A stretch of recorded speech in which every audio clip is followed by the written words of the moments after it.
श्री स्वामी समर्थ. जय जय स्वामी समर्थ. स्वामींचं नाव घेऊन मी आजच्या ह्या नवीन व्हिडिओला सुरुवात करते. यंदा 15 डिसेंबर म्हणजे सोमवारी आहे सफला एकादशी.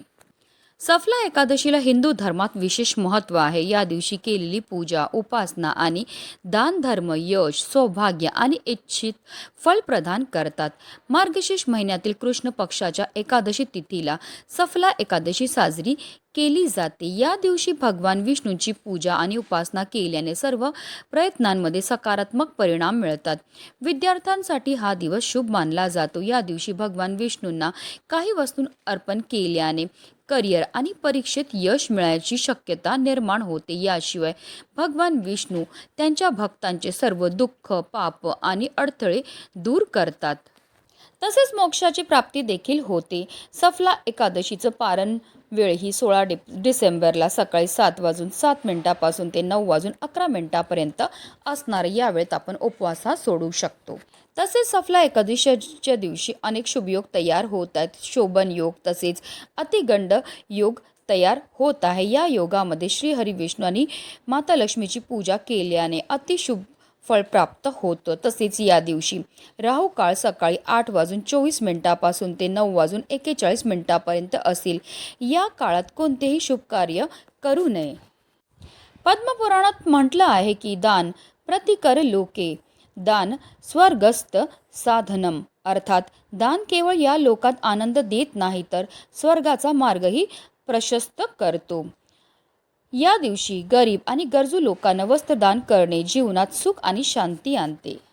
धार्मिकदृष्ट्या हा दिवस अतिशय महत्त्वाचा असल्यामुळे या दिवशी काही प्रभावी उपायांनी सेवा देखील केल्या जातात.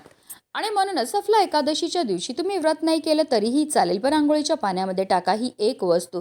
ही वस्तू टाकल्यामुळे आपल्या जीवनामध्ये असणारा प्रखरातला प्रकार, पितृदोष, ग्रहदोष, शत्रुपीडा तर नष्ट होणारच आहे, पण आपल्या 7 पिढ्यांचे दारिद्र्य नष्ट होऊन आपल्या संपूर्ण कुटुंबाची भरभरून अशी प्रगती होणार आहे. तर ती कोणती वस्तू टाकायची आहे, कोणत्या वेळेत टाकायची, त्याबद्दल सविस्तर आणि महत्त्वाची माहिती मी तुम्हाला या व्हिडिओमध्ये देणार आहे. तर व्हिडिओ पूर्ण पहा.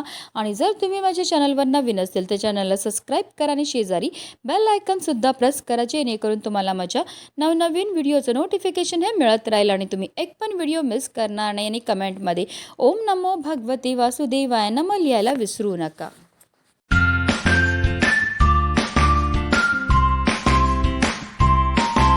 हिंदू धर्मामध्ये मार्गशीर्ष महिन्याला विशेष महत्त्व आहे. मार्गशीर्ष महिन्यामध्ये स्नानाला आणि दानाला विशेष महत्त्व हे दिलं जातं आणि मार्गशीर्ष महिन्यामध्ये येणाऱ्या सफला एकादशीला अनन्यसाधारण असं महत्त्व. एकादशीच्या दिवशी जर तुम्हाला शक्य असेल तर आवर्जून तीर्थक्षेत्री जाऊन स्नान करावे. स्नान केल्यानंतर आपल्याला आपल्या यथाशक्तीप्रमाणे दान हे करायचं आहे.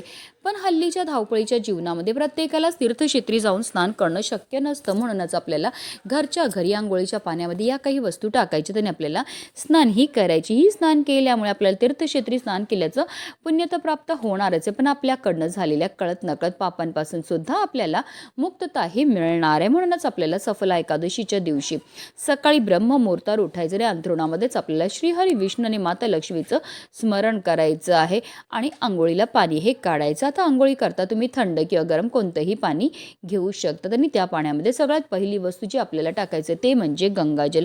आंघोळीच्या पाण्यामध्ये गंगाजल टाकून स्नान केल्यामुळे आपल्याला तीर्थक्षेत्री स्नान केल्याचं पुण्य तर प्राप्त होतं, पण आपल्याकडनं झालेल्या कळत नकळत पापांपासून सुद्धा आपल्याला मुक्तताही मिळत असते. तसेच आपल्याला चिमूटभर हळद सुद्धा टाकायची. आंघोळीच्या पाण्यामध्ये हळद टाकून स्नान केल्यामुळे आपल्या कुंडलीमध्ये असणारा गुरुग्रह बलवान होतो आणि जर आपल्या कुंडलीतील गुरुग्रह बलवान झाला तर त्यामुळे आपल्या जीवनामध्ये असणाऱ्या ज्या आर्थिक समस्या आहेत त्यापासून आपल्याला मुक्तता तर मिळते, पण आपल्याला कोणत्याही क्षेत्रामध्ये अपयशाचा सामना हा करावा लागत नाही. तसेच हळद ही श्रीहरी विष्णू आणि माता लक्ष्मीला सुद्धा अतिशय प्रिय आहे. तिसरी वस्तू जी आपल्याला टाकायचं ते म्हणजे चिमूटभर खडेमीठ. खडेमीठ टाकून स्नान केल्यामुळे आपल्या जीवनामध्ये असणारी जेवढी पण नकारात्मकता, इडापिडा, नजरबाधा दूर होण्यामध्ये मदत ही मिळत असते. तसेच मीठ हे माता लक्ष्मीला सुद्धा अतिशय प्रिय आहे, म्हणून मिठाला लक्ष्मीकारक असं सुद्धा म्हटलं जातं. तसेच आपल्याला चिमूटभर काळे तीळ सुद्धा आंघोळीच्या पाण्यामध्ये टाकायचे आहेत. काळे तिळांची उत्पत्ती ही श्रीहरी विष्णूंच्या घामापासून झाली होती. तसेच काळे तीळ हे आपल्या पितरांना सुद्धा समर्पित आहेत. आणि जेव्हा आपण आंघोळीच्या पाण्यामध्ये आपण काळे तीळ टाकतो आणि स्नान करतो, तर त्यामुळे आपल्या जीवनामध्ये असणारा प्रखरातला प्रखर पितृदोष, ग्रहदोष, शत्रुपीडा, दारिद्र्य दूर होण्यामध्ये मदतही मिळत असते. कारण तिळांना दारिद्र्यनाशक असं सुद्धा म्हटलं जातं.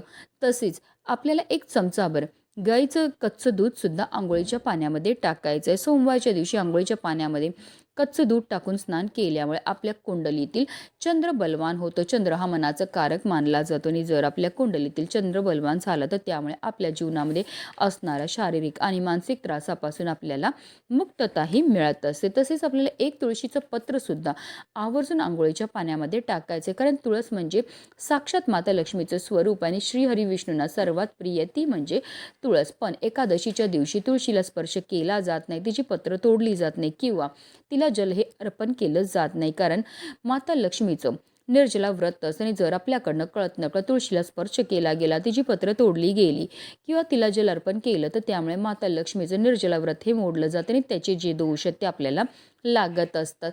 म्हणून जे पण पूजे करता किंवा उपायन करता आपल्याला जी पण तुळशीची पत्र लागणार आहेत ती आपल्याला आदल्याच दिवशी तोडून ठेवायची आहेत. आंघोळीच्या पाण्यामध्ये तुळशीपत्र टाकून स्नान केल्यामुळे आपल्यामध्ये असणारी जेवढी पण नकारात्मकता, इडापिडा, दोष, दारिद्र्य दूर होतं आणि आपल्यावर श्रीहरी विष्णू आणि माता लक्ष्मीची भरभरून कृपाही होत असते. तर या सर्व वस्तू आपल्याला आंघोळीच्या पाण्यामध्ये टाकायच्या आणि आपल्याला स्नानही करायचे. पण बऱ्याचदा लोक चुकीच्या पद्धतीने स्नान करतात, त्यामुळे सुद्धा त्यांना केलेल्या उपायाचं कोणतंही शुभफळ प्राप्त होत नाही. म्हणून आपल्याला काय करायचं, सर्वप्रथम 1 मग पाणी आपल्या उजव्या खांद्यावर टाकायचं, 1 मग पाणी आपल्या डाव्या खांद्यावर टाकायचं आणि त्यानंतर आपल्याला संपूर्ण स्नान ही करायचे. पण एकादशी तसे द्वादशीच्या दिवशी आपल्याला चुकून ही केस हे धुवायचे नाहीत. स्नान करताना आपल्याला या एका प्रभावी मंत्राचा जप सुद्धा करायचा आहे. गंगेच यमुनेच गोदावरी सरस्वती नर्मदे सिंधू कावेरी जलस्मिन्स निधी कुरु. या मंत्राचा अर्थ असा होतो, गंगा, यमुना, गोदावरी, सरस्वती, नर्मदा, सिंधू, कावेरी या सर्व पवित्र नद्यांचं जल या पाण्यामध्ये समाविष्ट झालेलं आणि या पवित्र पाण्याने मी स्नानही करत आहे. किंवा तुम्ही ओम नमो भगवते वासुदेवाय नम या प्रभावी मंत्राचा जप सुद्धा करू शकता. जेव्हा आपण आंघोळीच्या पाण्यामध्ये या वस्तू टाकतो, त्याचबरोबर मंत्राचा जप करतो, त्यामुळे आपल्या तनाबरोबर आपल्या मनाची सुद्धा शुद्धीही होत असते आणि पवित्र तनाने, पवित्र मनाने केलेल्या प्रत्येक कार्यामध्ये आपल्याला 100 पटीने पुण्यफळ हे प्राप्त होत असतं. अतिशय प्रभावी असा हा उपाय केल्यामुळे आपल्या जीवनामध्ये असणारा प्रखरातला प्रखर पितृदोष, ग्रहदोष, शत्रुपीडा तर नष्ट होणारच आहे, पण आपल्या 7 पिढ्यांचं दारिद्र्य नष्ट होऊन आपल्या संपूर्ण कुटुंबाची भरभरून अशी प्रगती होणार आहे. म्हणूनच व्हिडिओ जास्तीत जास्त लोकांपर्यंत शेअर करा, जेणेकरून प्रत्येकाच्या आयुष्याचं कल्याण हो, हीच मनामध्ये इच्छा. श्री स्वामी समर्थ. जय जय स्वामी समर्थ.